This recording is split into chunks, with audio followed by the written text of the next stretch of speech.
Atheist Alliance International podcast. I don't make this stuff up. You know, if you put Jesus Christ first, that he'll look after all your bills. It's not fake, it's faith.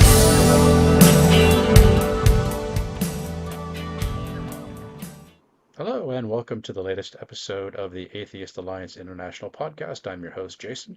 Joining me today is Roy from the Humanist Society of Singapore, who's here to discuss his journey from devout Muslim to atheist. So, Roy, thank you and welcome. Yes, hi. Yeah, so maybe just give our viewers just a brief introduction about who you are, who you were as a Muslim, and your journey to atheism. Um, I'm a Malay. I was born Malay Muslim in Singapore, where 90% of Malays are Muslim. So I was raised as a Muslim. I did all the requirements, as in I was a practicing Muslim.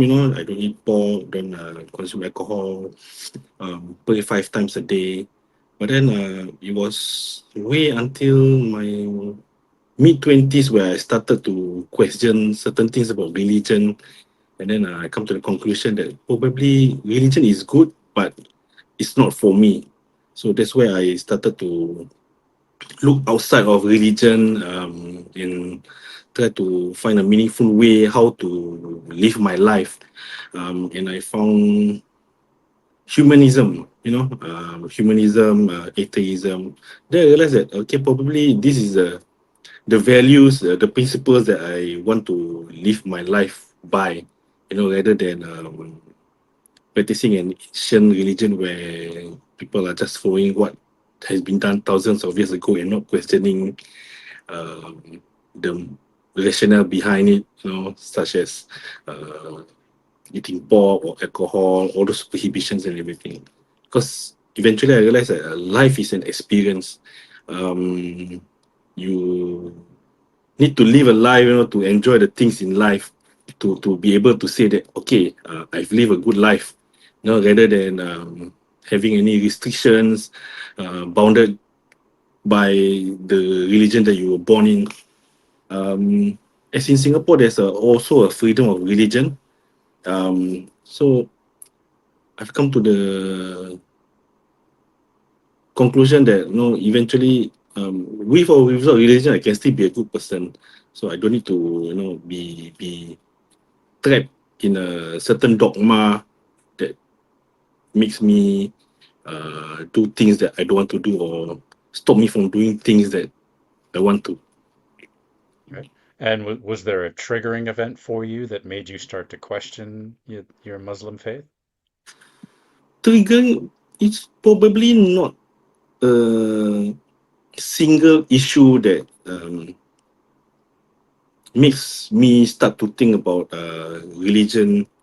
More of like a life experience, like the things that I go through, the hardship that I go through. I've been married, I was divorced, I have been through bankruptcy and then discharged from bankruptcy. So these are the journeys that I went through, and then in the beginning, before atheism, so I used to pray. I used to rely on scriptures to help me go through with the hardship that I go through in life. Because some people will tell me, "Oh, it's a hardship. God won't give you more than what you can handle." But then I realized that eventually, all these stages that I went through by myself, that I went through the whole thing, and I realized that I only relied on myself and probably the people around me, my close support, which comes comes from people of all faith, Muslim or non-Muslim, Christians or agnostic people. So it is this kind of thinking that comes from within. That I realize, if I can make it through this without relying on prayers, probably I'll be just fine. I do question sometimes, the existential crisis that happens when when as a Muslim, then I realized, hey, I'm losing my way. So some of my close friends will say, oh God, you're losing your way. You need to find you need to go back to the right path. But then as it goes on, I realize that nah, it's not that I need to get back to the right path. It's just I need to live my life on my path, the one that I chose for myself. Okay, so it was just a gradual process, a conscious awakening. Nothing traumatic happened that made you question your faith. So okay, Yeah. right. And so what made you seek out the humanist society? You just wanted to be part of, you know, human rights advancement in Singapore, or was there something there? Like I know, like you guys have, was it Pink Dot Day, I think, in Singapore, where like it's Mhm. LGBT Rights Day. So I mean, is it something like that that you wanted to be more actively involved in the human rights program there? Um, okay, actually, before Humanist Society of Singapore, there is this unofficial group called the Council of Ex-Muslim Singapore. So during my early days, where I kind of rebel against the religion that was imposed on me, like those people, close friends or families who started to pressure me to get back on the right path.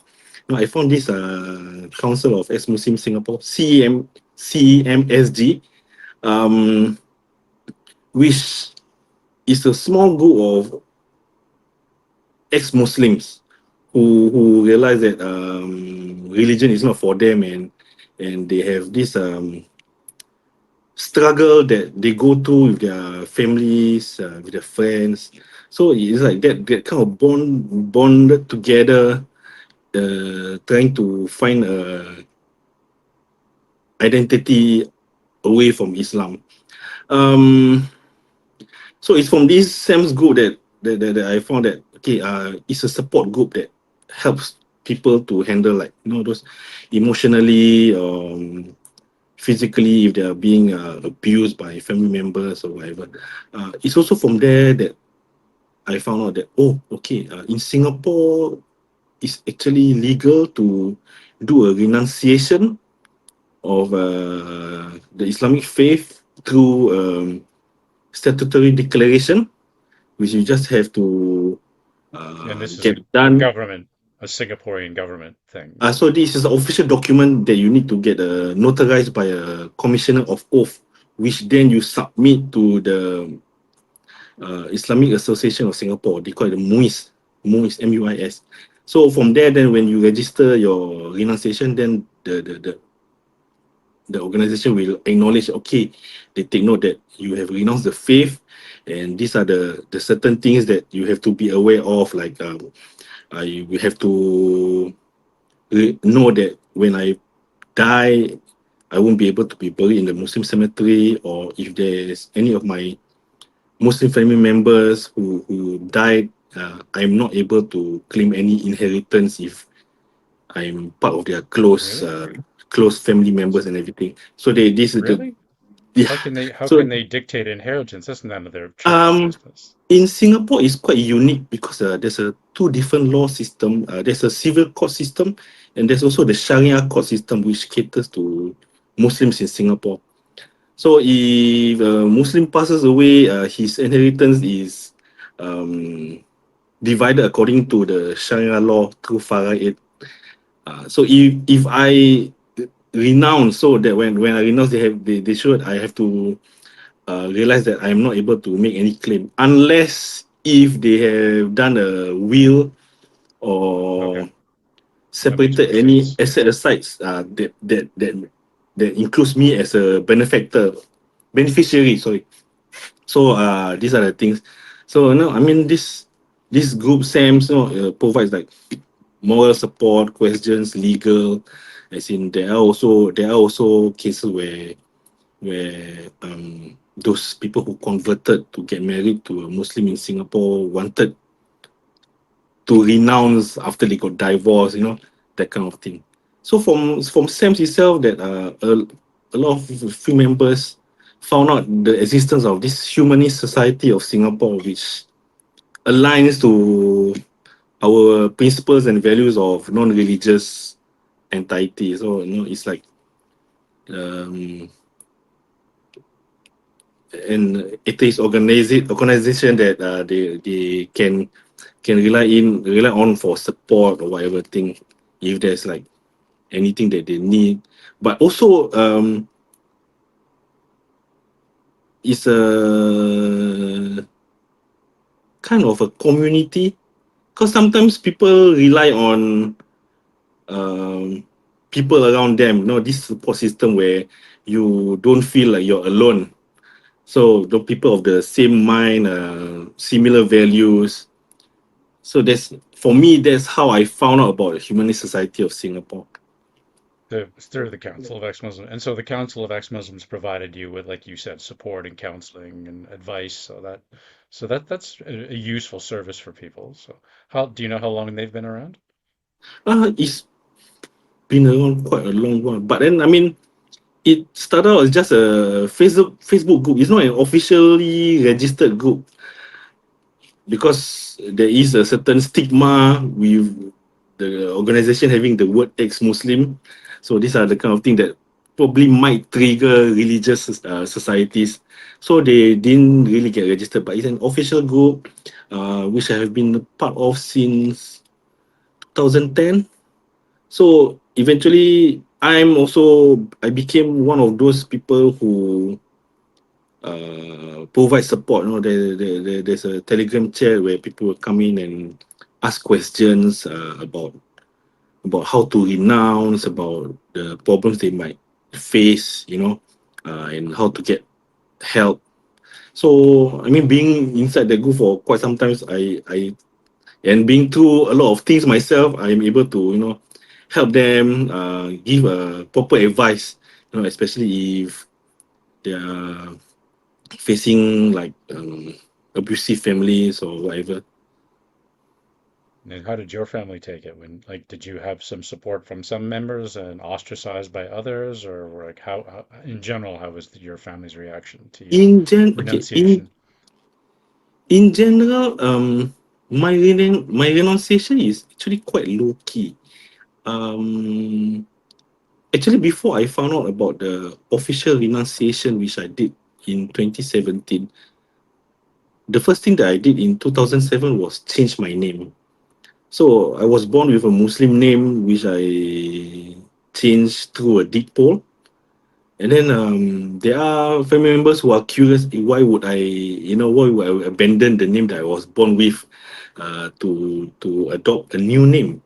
Um, so there were letters coming to my place for the mails with my new name, and then I only had one conversation with my late mom. So I mean, everybody in my family is are practicing Muslim, but they are very quite moderate. So I could say that my journey is not as difficult as most other ex-Muslims. So my mom was asking me, hey, are you an apostate? Because some of my aunts was telling my mom, hey, he might have abandoned the religion because he changed his name to a name that doesn't sound Muslim-like. Um, so that one day my mom asked me why did I change my name. Then I told her, this is my journey. If anybody wants to know, then they have to ask me personally myself. They don't have to ask you to ask me. Okay. Eventually, then I told her whatever it is, I'm still her son and she's still my mom. And these are the things that shouldn't be dividing us away from each other. Um, so, without answering her question, she sort of knows the answer that has been keeping in her mind, that she wanted to ask whether I'm a apostate. Then eventually she only said, do whatever that makes you happy. I will just keep praying for your happiness. So she So that didn't was, judge you or she didn't she condemn didn't you judge for being. me, or she didn't tell me to go back to the right path, or exhort me to not do the things that, because I think by then I was already in my late 20s, early 30s. So, and I was also like her main caregiver. So eventually, it's like um, I told her, as a son, my character has not changed whether or not I'm a Muslim, and I will still take care of her all the way until her dying days and everything. So she kind of understood. As for the rest of my family, we didn't really have that conversation um,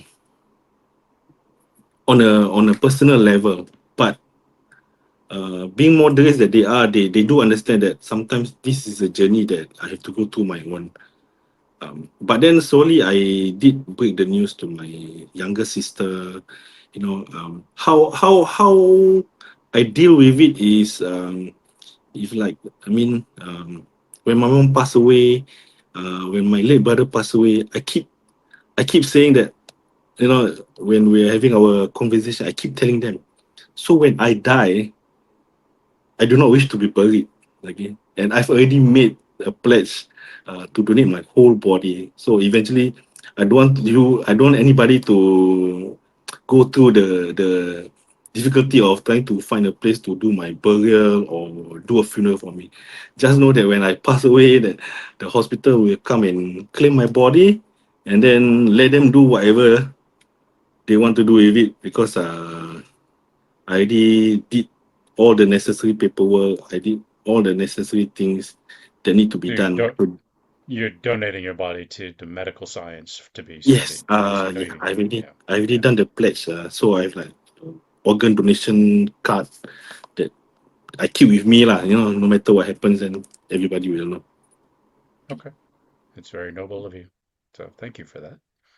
Okay, so no real opposition from your family. So working in Singapore though with the Humanist Society, are you involved in any of the campaigns, or you're just basically a general member of the group? I'm mostly a general member, but I'm kind of I become sort of like the de facto deaf ambassador, because I mean, death is my favorite subject. Talking about the afterlife, the possibility of an afterlife, but mostly about the bureaucracies of the afterlife. Like when you die, what do you want to do with your body? When you pass away, how would you like to be remembered?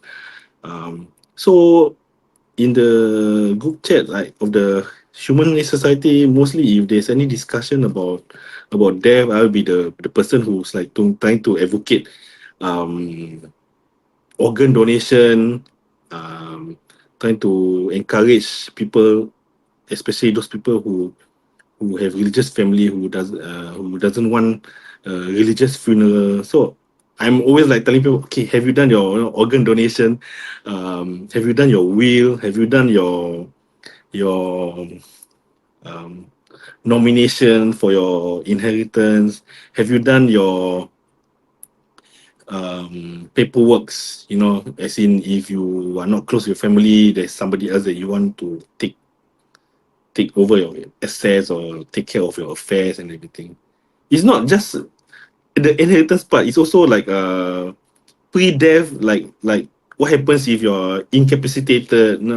Have you done your advanced care planning, that kind of thing, or do not resuscitate uh, directive or whatever. So I'm more like trying You to become like an encourage people. advisor on Yeah, some so I'm like funerals. Yeah. sort of like yeah. So I look at it as like a death ambassador lah. Because especially like those ex-Muslim friends, they don't know, hey, how do I do this? What if I have not renounced yet, and then I die, and then they bury me in a Muslim cemetery? They say it's up to you, whatever your choice. But then if you think that it won't affect you, then just let your family take care of whatever the necessary things that they need to take care of. Yeah. And you're going to be dead anyway, so what does it matter if your body's there in a Muslim cemetery? You won't know. So, Yeah, yeah. correct. Okay. All right. So, so what led you to this Humanist Singapore Society? I Was there mean, anything in particular? Not really anything in particular, but it's just that I find that the society itself, how do I put this? There are, like, for me, I'm considered a minority in a minority. Like, there are Malays are minority because there's less than 15% of us in Singapore, and I'm ex-Muslim. There's less than 2% of ex-Muslim Malay in Singapore. So I do feel like I can understand what other minorities are going through, as in like the LGBT group, like yeah, we have the pink dot. So eventually, like um recently they had this law that was removed, the 377A. So it's like a good thing because eventually people are free to live their life, love whoever they want to love, and not be judged for it. So as in, it encourages people to think outside of their dogmatic religious belief. So at the same time, it's like there's a bonding between all those people who feels like, okay, maybe this can be better than what it is now. You know, those people who wants to live religion, and they need a support system, and they probably need a community that they feel like they can bond with, they feel they can be part of. It's like they we have like regular meetups at the humanist cafe, or periodic discussion about whatever issues that might be happening, current issues or world issues, that kind of thing. Okay. All right. And so where do you see yourself, do you plan on like be staying involved with the organization, or you want to take a more active role, joining the board, or like maybe you could start a campaign for secular funerals for ex-Muslims, and formalize, make it a formal campaign to spread the information, or you just kind of content to, just do what you're doing? For now, I'm quite content with what I'm doing now, actually. But most likely, I will still just keep providing support for those ex-Muslims who feel like they need certain advice on how to break it to their families, or how to be independent by themselves, all these things. Because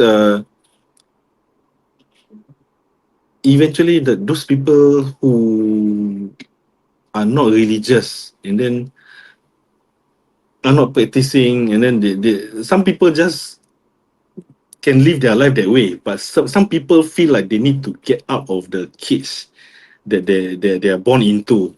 So these are the things that I feel I could contribute, telling people, okay, what they can do, or what they need to do to improve themselves, or to be able to be themselves. Eventually, it's like encouraging them to be the authentic self that they want to be.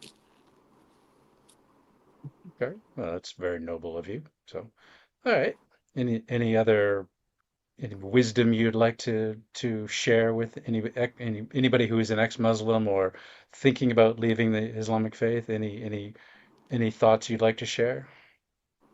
Um, I mean, witnessing a lot of those ex-Muslim coming out, I do realize certain things that um, makes them feel that they have to be very combative against the religion that they're living. But eventually, for me, I mean, I still respect those family members or friends who are still Muslim. I still respect their belief, and in return, they respect me for who I am, for not believing the things. We don't need to believe in the same things, but we can live together in harmony. Although sometimes, people might step into a boundary that they're not supposed to. So it's like, your beliefs are your beliefs, mine is mine. But then if it's as good as you think what you believe, then mine is as good as what I believe in. Because there are a lot of people who are very judgmental, especially when you say, "Oh, I don't believe in my own religion anymore," and then they judge you for being immoral. They judge you for wanting to do the things that you're not supposed to do. But then eventually you realize that everybody have their own journey, but you don't need to fight against each other, but rather just understand that, what you go through is not the same as what another person go through. But life is a journey that, you want to do things your own way, whether or not you believe in a god or you believe in something else. So eventually everybody will die and nobody will remember. Nobody will remember what you say or what you did, but everybody will always remember how you make them feel. So I think that's how I'm living my life to the end, all the way. Okay. So you're more about freedom of expression and, live and let live, but, even with the Muslims, like, you do your thing, let me do my thing. Obviously, there's going to be some fundamentalists who disagree, but in general, you're in a safe city with freedoms like that. So, okay. Well, it's Yeah, admirable that you try to help people, and you're guiding them with the advice, that you've discovered along the way. So that's very noble. yeah. I think in that aspect, I'm lucky to be in Singapore actually, because we do have freedom of religion, where I don't feel unsafe being myself. Yeah. It was interesting. I didn't know you could make a formal declaration in Singapore to renounce your faith. So it's interesting that they have that Only in in Singapore, place. but Yeah. not in the neighboring But again, countries. but Yeah, but then they tie it to the burials, the inheritance. So there's some there there's are some things negative that with you the op. understand. Yeah. Yeah. Mhm. Okay. Well, great. All right. Any parting thoughts you'd like to share, or just want to wrap up? Not really from the top of my head. Yeah. I don't really have anything else. So just basically, like what you've already said, like just let people like live their own life. So okay, well, Mhm. thank you, Roy, for joining us and sharing with us your journey from Muslim to atheist and how you're helping the ex-Muslims, especially with the regulatory environment there in Singapore and on what they can do around their death and their will and the renunciation. So that's Mhm. helpful information. So and yeah, well, I'll put some links in the description if you're in Singapore and you're in the situation, you can find the Council of Ex-Muslims, you can find the Humanist Society of Singapore. So yeah, Mhm. so great. Well, thank you, Roy. I appreciate you coming on today and talking about your journey with us and sharing the positive aspects that you're having with that journey and the help you're Mhm. providing. So yeah, if you're an ex-Muslim, either in Singapore or anywhere in the world, look for the resources that can help you. So great. So thank you very much, Roy, and we will see everybody on the next episode. Take care. Bye bye now. Thank you. Bye.